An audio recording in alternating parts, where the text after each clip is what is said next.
Methadone and Suboxone can both be used for dependence.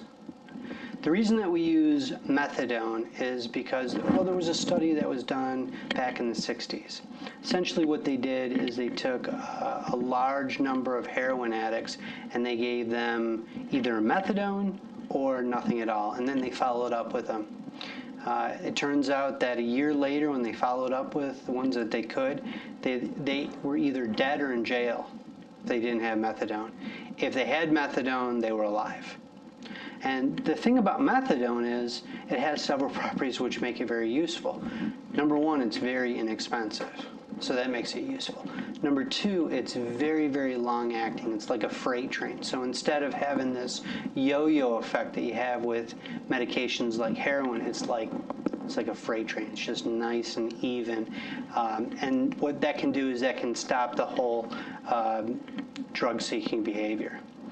Suboxone is a newer medication. Of course, it's buprenorphine and the naloxone in it, which is just in there as a deterrent so people don't abuse it. But the buprenorphine, again, it's a very, very long-acting medication, but what makes it unique is it's only a partial agonist. If you have the receptor and you have a full agonist, let's say like methadone, it comes into the receptor, it activates the receptor 100%, and then it goes to another receptor and another receptor until it's actually metabolized by the liver and then excreted by the kidneys. With buprenorphine, what happens is it's floating around, but it has a very, very strong affinity with the receptor. And it only activates the receptor about 30%, just enough to, just marginally activate it. But what's also really interesting about buprenorphine is it's so strongly attracted to the receptor that typically once it attaches, it's there. It's there for a long, long period of time. It doesn't go from one to the other. And if there's any opiate that's actually attached to the receptor, it has so much affinity to the receptor that it'll actually kick out whatever's in there.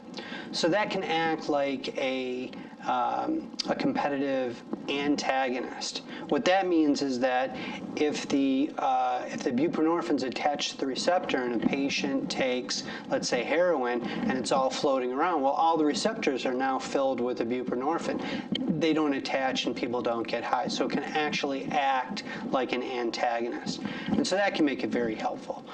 The other thing that's really helpful about buprenorphine is it has what we call a ceiling effect.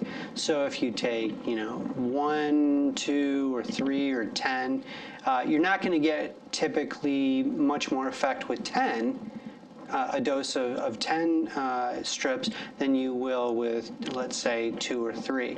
And because of that ceiling effect, also the lethal dose is a lot higher. So it tends to be a lot safer than a medication like methadone or any of the street drugs.